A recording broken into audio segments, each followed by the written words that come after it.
오늘은 사도행전 강의 18번째 시간, 날마다 전하고 가르치라라는 말씀의 제목으로 함께 나누어 보도록 하겠습니다.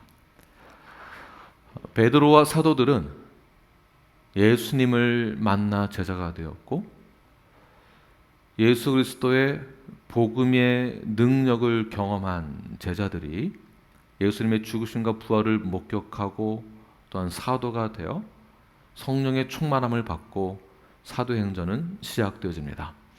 사도행전에서의 성령 충만함을 받은 그들의 삶은 완전한 변화가 된 삶을 통하여서 적극적이고 능동적이며 사명을 다하는, 복음을 전파하는 그런 삶을 살게 됩니다. 베드로가 만약 죽음을 이기시고 부활하신 예수님을 만나지 않았다라고 한다면 그는 옥에 갇히는 일도 없었을 것입니다. 예수를 만났기 때문에 옥에 갇히는 것도 마다하지 아니하고 복음을 증거하게 됩니다. 베드로의 삶이 어떻게 이렇게 바뀌게 된 것일까요? 바로 복음에 대한, 말씀에 대한, 메시지에 대한 저력이 있기 때문에 그렇습니다. 교회의 저력은 무엇인가? 바로 메시지입니다. 말씀입니다. 복음입니다. 이 복음을 확실하게 깨닫고 믿었기 때문에 그는 어떠한 위협을 받는다 할지라도 전혀 뒤로 물러섬이 없이 주님이 명령하여 주신 그 지상 대명령을 준행하는 그 일에 목숨을 걸고 사명을 다하는 것을 보게 됩니다. 지난 2000년 동안의 역사를 보게 되더라도 여러 사상이나 또한 여러 제도들이나 여러 가지 사상들이 새로 태어나고 또는 죽어가고 없어지고, 그러나 살아계신 하나님의 말씀은 2000년이 지난 오늘날까지도 전혀 변함이 없이 이 메시지는 저희들에게 그대로 전수되어지고 앞으로도 이 메시지는 그대로 전하여지게 될 것입니다. 이것이 바로 교회의 저력이며, 복음에 합당한 삶을 살아가는 자들에게는 이러한 저력을 통하여서 어떠한 공격에도 무너지지 아니하는 그런 삶을 살게 되는 것입니다. 그만큼 복음에 능력 있는 것이며 복음을 받아들이는 자와 받아들이지 않는 자들의 이 삶이 달라지는 것을 볼 수 있게 됩니다. 복음을 받아들이는 사람의 반응, 또한 복음을 받아들이지 않는 사람의 반응이 어떠한가? 33절 본문 우리 함께 읽겠습니다. 시작. 그들이 듣고 크게 노하여 사도들을 없이 하고자 할세. 베드로와 요한 사도들은 예수님의 죽으심과 부활, 그 복음에 대해서 보고 들은 것을 전하지 않을 수 없음을 그들에게 선포하였고, 그들은 그 복음의 메시지를 들었을 때 반응이 어떻습니까? 듣고 난 다음에 크게 노하였다. 크게 노하였다. 이와 반대로 대조되어지는 사도행전 2장에서의 베드로의 복음 메시지를 들은 자들의 반응 어땠습니까? 그들의 반응은 마음에 찔려. 잠언 말씀 함께 나누고 있는데요, 토요일날 잠언에서 말씀하고 있는 것은 복음을 받아들이지 아니하는 자들의 삶 자체가 교만한 자다. 하나님은 교만한 자를 미워하신다라고 말씀하고 있습니다. 잠언서의 말씀이에요. 교만한 자들은 악한 마음이 동반되어집니다. 그래서 복음이, 그 진리의 말씀을 들었음에도 불구하고, 알고 있음에도 불구하고, 이해를 했음에도 불구하고 악한 마음과 교만한 마음으로 인하여서 말씀을, 복음을, 생명을 거부하는 것이죠. 그래서 교만한 자는 수를 향하여서 멸망의 길로 가나, 겸손하고 주의 말씀을 듣는 자들은 위를 향한, 생명을 향한, 영원한 생명의 길로 가는 그 길을 붙잡게 되는 것이죠. 종교 지도자들은 크게 노하였습니다. 크게 노하였다라는 이 원어를 보게 되면 마치 가인이 아벨을 시기 질투하여서 결국 살해하기까지 그런 살인을 한 그런 결과를 보게 된 것처럼 가인에게 있었던 어떠한 충동적인 분노, 시기심이 오늘 동일하게 종교 지도자들에게도 동일한 원어가 사용되었습니다. 듣고 크게 노하였다. 결국 그들이 할 수 있는 것이 무엇이었는가? 생각하는 것이 무엇이었는가?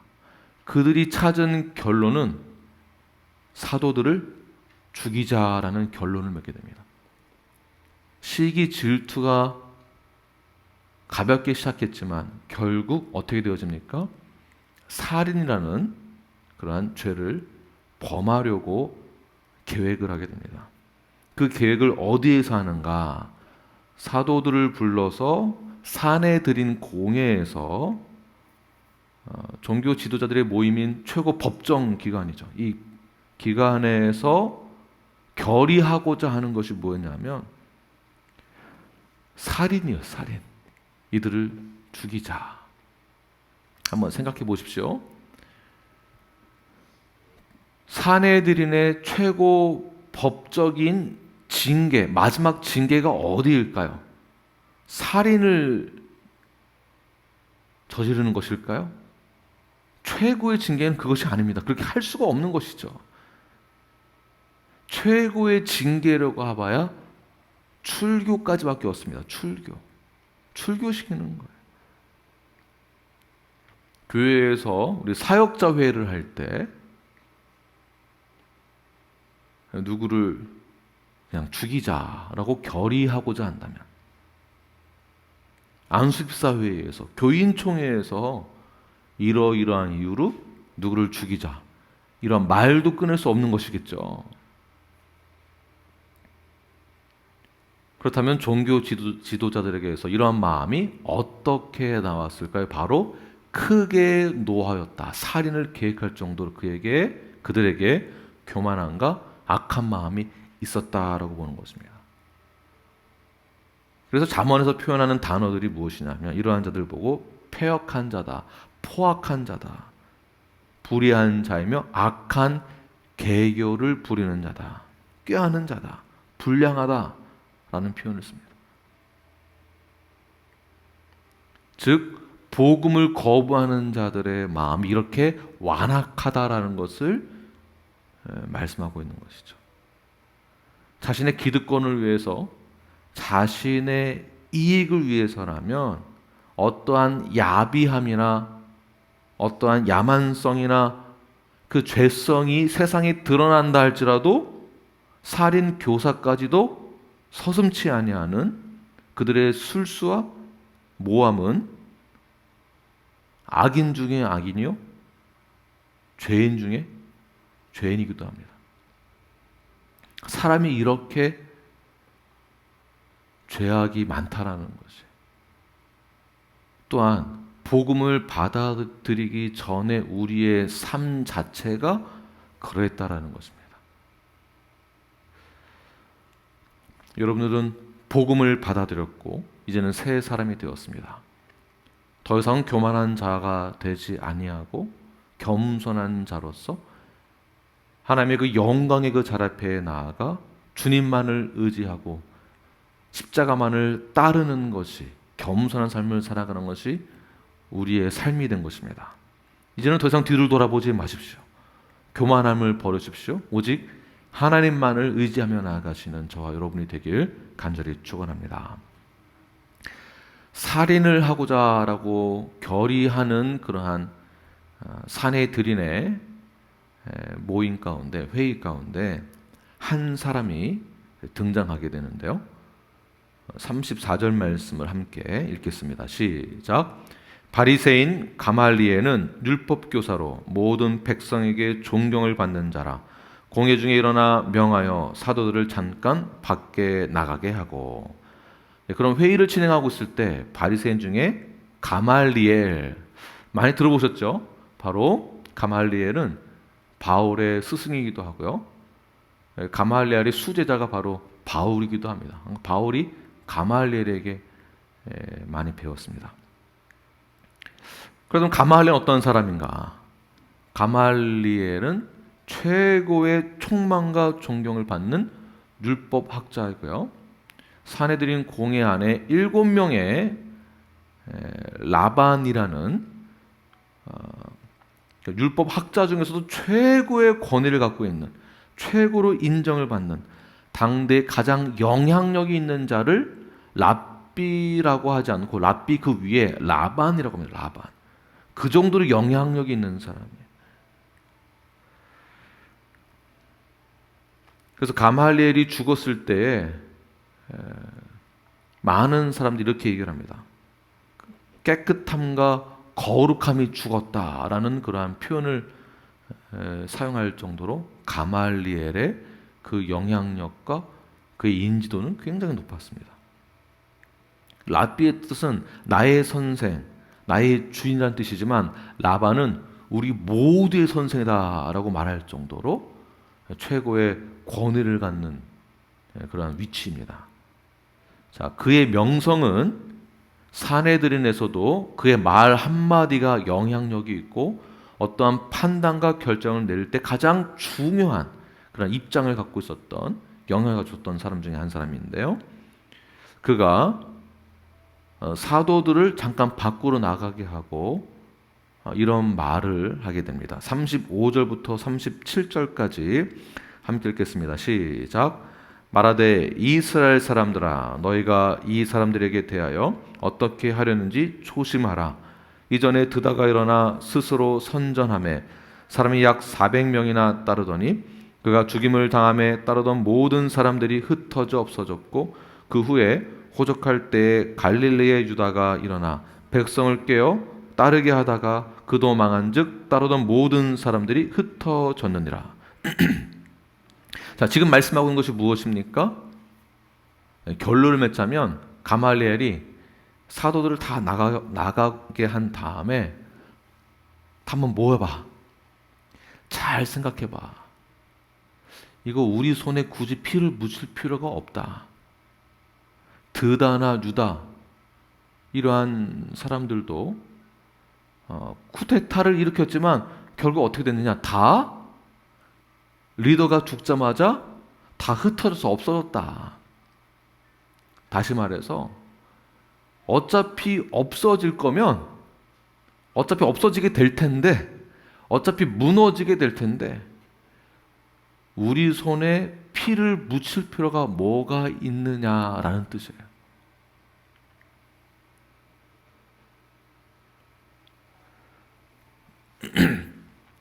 가말리엘이 이렇게 말하고자 하는 근거가 어디서 나왔는가? 그러니까 자신의 의견을 더 어떠한 근거를 가지고 뒷받침하기 위해서 사용하는 어떠한 그 서포트 센텐스가 있는데요. 그것이 바로 38절, 39절입니다. 우리 함께 읽겠습니다. 시작. 이제 내가 너에게 말하노니 이 사람들을 상관하지 말고 버려두라. 이 사상과 이 소행이 사람으로부터 났으면 무너질 것이요 만일 하나님께로부터 났으면 너희가 그들을 무너뜨릴 수 없겠고 도리어 하나님을 대적하는 자가 될까 하노라 하니. 38절과 39절 말씀만 보면 마치 가말리엘이 사도들의 입장에서 사도들의 편에 서서 이들을 보호하고 살려주기 위해서 하는 말과 같습니다. 표현이 그렇죠. 만약에 하나님이 진짜 이들을 보내신 거면은 그거 어떡할 거냐. 그러니까 살려주자. 그러나 가말리엘이 어디에 포인트를 두고 있는가 보시면은요 38절이에요. 이 사상과 이 소행이 사람으로부터 났으면 무너질 것이요. 여기에 포인트가 있습니다. 자, 이 말의 뜻은 무엇이냐면 걱정하지 말아라. 이 사람들 반드시 무너진다. 왜냐하면 사람으로부터 나온 것이기 때문에 그렇다. 반드시 무너진다. 여기에 힘을 싣고 있는 것입니다. 시간이 지나면 언젠가는 다 흩어지고 없어지게 될 사조직이다. 분명히 망할 것이다. 우리 손에 피 묻힐 필요가 없다.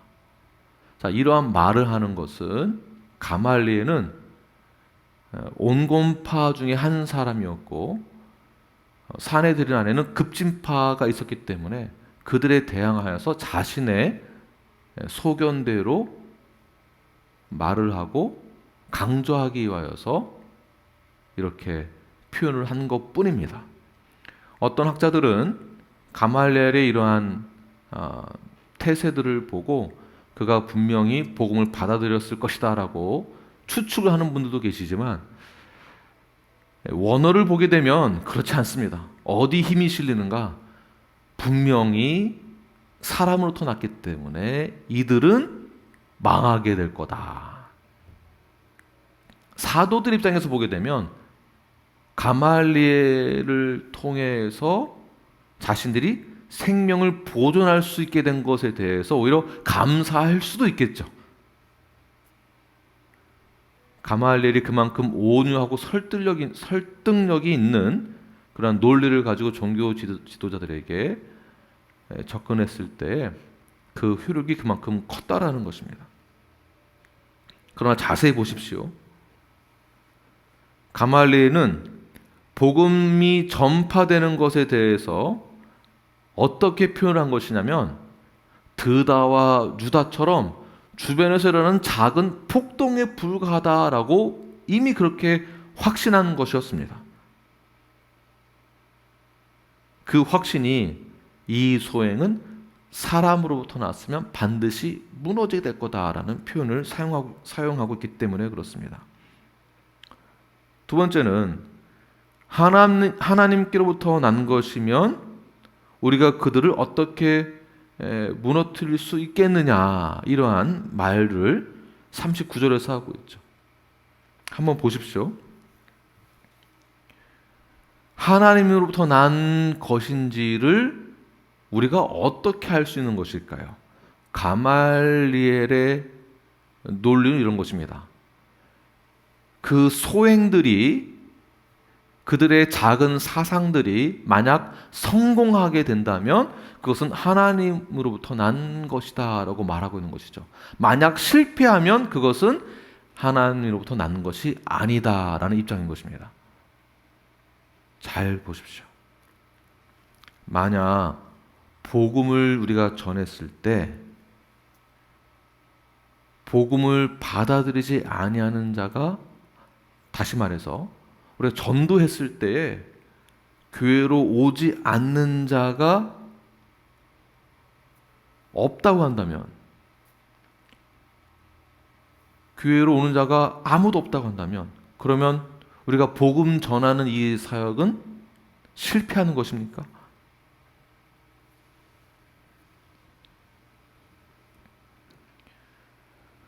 부흥하지 못한 교회는 하나님으로부터 난 교회가 아닌 것인가요?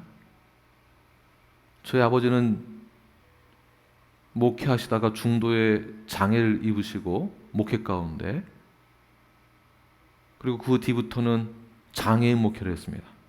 장애인 목회라면 정상인들이, 비장애인들이 출석하지 않습니다. 점점 장애인들만 더 많아지죠. 은퇴하실 때는 일반적인 그러한 목회와 다르게 은퇴하셨습니다. 그러면 그 목회 망한 것입니까? 사역에 어떤 열매가 없는 것처럼 보일 경우 그것은 하나님부터 나는 것이 아닌 것인가요?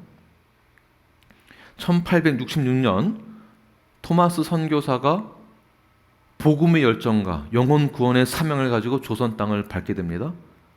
항구에 내리기도 이전에 박충건이라는 이 군인이, 쫄병이 목을 베어서 토마스 선교사를 죽였습니다. 토마스 선교사는 복음을 전하겠다라는 그 사명 하나로 조선 땅의 땅을 밟았는데 복음 전하지도 못하고 죽었어요. 그럼 이것은 하나님부터 나는 것이 아닌 것인가요? 박충건이 성경을 한글로 토마스 선교사가 성경을 한글로 번역하여서 박충건에게 목이 베기 전에 이 성경 보따리 500권을 부두에 떨어뜨리게 됩니다. 호기심이 많은 박충건이 이 성경을 가지고 집에 가지고 가서 그 중에 일부가 박영식이라는 사람에게 전해지게 되고요. 박영식은 그 성경책을 집 방 안에다 도배를 하게 됩니다. 이 성경책 종이를 한 장씩 찢어가지고 도배를 하게 되죠. 누워 있을 때에도 성경을 보게 되고 일어서도 성경을 보게 되고 집에서 놀 때에도 쉴 때에도 성경을 볼 수밖에 없는 거예요. 그래서 최초의 박영식 그 집이 나중에 여관으로 바뀌게 되고 그 여관에서 계속 출입하던 자들이 예수를 믿게 되어짐으로 그곳이 마치 루디아가 자신의 집을 오픈하여서 교회가 된 것처럼 박영식이 있었던 그 집이 교회가 되었습니다. 최초의 교회가. 하나님으로부터 난 것이 우리가 눈에 보이는 것으로 그것은 판단할 수 없다라는 것이 그 후에 어떻게 바뀔지 모르는 것입니다. 그것을 가말리엘이 뭘 안다고 하나님의 것인지 인간의 것인지 어떻게 알 수 있습니까? 그러나 성경에서는 왜 가말리엘이 등장했을까요? 이 부분이 우리가 알아야 될 질문이에요. 왜 하나님은 가말리엘을 등장시켰었을까? 왜 하나님이 가말리엘을 통해서 사도들의 생명을 살리게 해주신 것일까? 왜 그랬을까? 보십시오. 마치 이스라엘 백성 하나님께서 선택하셨고 그들을 출애굽하기 위하여서 그냥 하나님은 빠져나오게 해도 되시는데 바로 왕을 사용하세요. 바로 왕을 통해서도 살아계신 그 하나님이 더 드러나게 됩니다. 살아계신 하나님. 그 살아계신 하나님이 가말리엘을 통해서도 역사하신다라는 거예요. 그럼 무엇이 더 드러나게 되었는가? 40절, 41절 말씀을 함께 읽겠습니다. 시작. 그들이 옳게 여겨 사도들을 불러들여 채찍질하며 예수 이름으로 말하는 것을 금하고 놓으니 사도들은 그 이름을 위하여 능욕받는 일에 합당한 자로 여기심을 기뻐하면서 공회 앞을 떠나니라. 이 사건이 별것 아닌 것 같지만 여러분 가장 중요하게 생각되어지는 그 단어에 한번 밑줄을 그시기 바랍니다. 여러분들이 한번 밑줄 한번 그어보세요.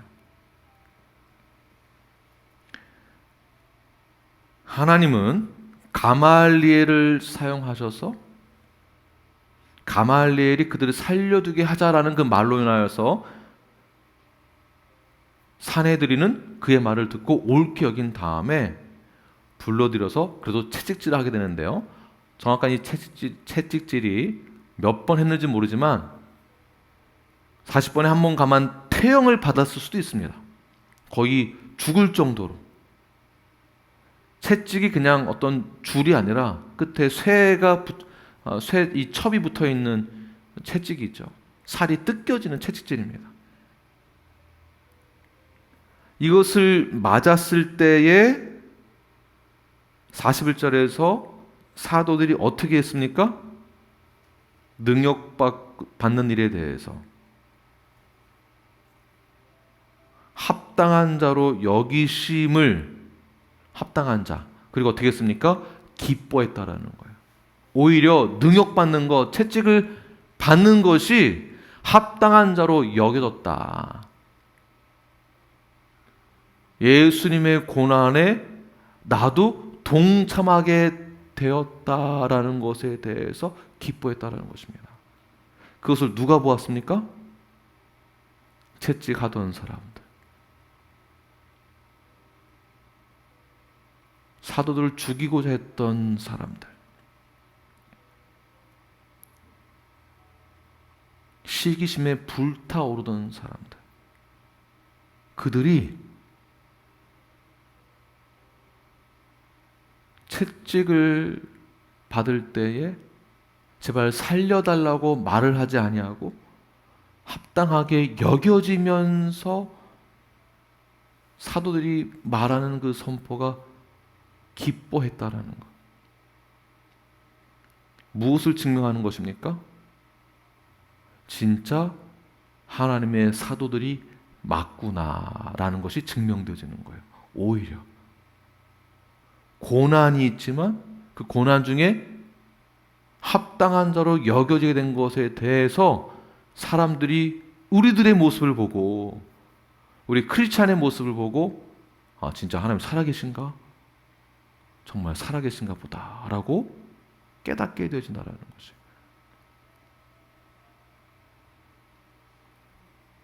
그래서 하나님은 때로는 우리에게 고난도 주시고 때로는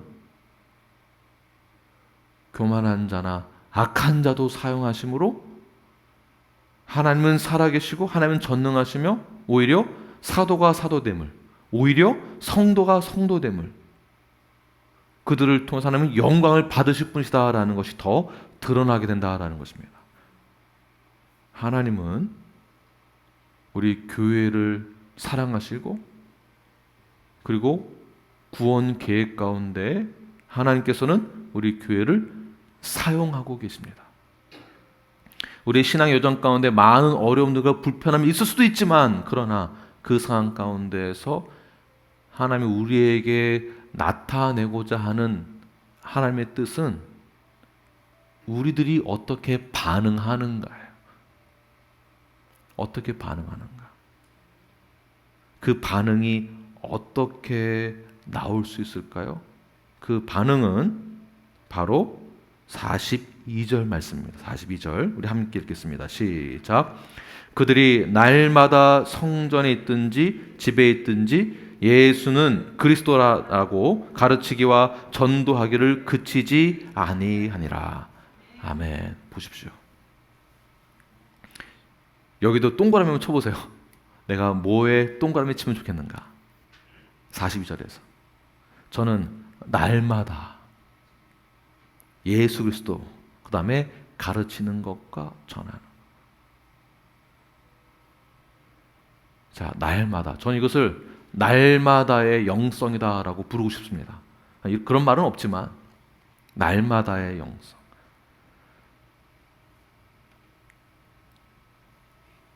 하나님은 우리에게서부터 영광을 받기를 원하세요. 그렇다면 우리의 반응은 어떻게 되는가?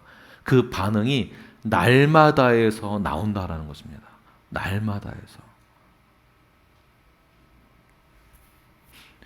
사도들은 채찍을 맞고 능욕받는 것에 대해서 오히려 합당하게 여기심을 깨닫고 기뻐했습니다. 여러분들은 무엇에서부터 기쁨을 찾으시나요? 무엇으로부터 기쁨을 얻으시나요? 우리는 능욕받지 않도록, 능욕받게 되지 않도록 우리는 기도하죠. 하나님, 저 절대로 문제없게 다 잘 되도록 저에게 사랑도 주시고 능력도 주시고 축복해 주세요라고 기도합니다. 그러나 오히려 사도들은 날마다의 영성이 복음을 전한다라는 것, 예수님이 그리스도다라는 것을 선포하는 것을 가르치고 전하고자 하는 것에 대한 열망과 열정과 사명이 있었기 때문에, 날마다의 그 영성이 있었기 때문에 그들은 오히려 능력을 받게 해달라고 기도하는 것과 같은 마음으로 그들은 삶을 살아냈습니다. 내가 어떠한 일을 만난다 할지라도 난 넘어지지 않겠다. 왜냐하면 주님이 나와 함께하고 계시기 때문에, 주님은 절대로 우리를 버려두지 아니하신다라는 것을 믿었기 때문이죠. 로마서 8장 35절 말씀을 우리 함께 읽겠습니다. 시작. 누가 우리를 그리스도의 사랑에서 끊으리요? 환난이나 곤고나 박해나 기근이나 적신이나 위험이나 칼이랴. 이미 하나님 여러분들을 선택하셨습니다. 그리고 하나님의 자녀가 되었습니다. 예수 그리스도와 한 몸을 이루게 되었습니다. 우리는 예수님의 몸의 지체가 되었습니다.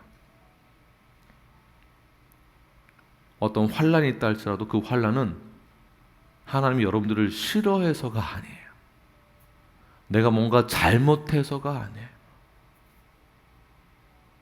환란과 곤고와 박해와 기근이 있다 할지라도 우리는 그 자리에서 우리가 어떻게 반응하는가, 그 반응에 하나님은 영광을 받기 원하시는 것입니다.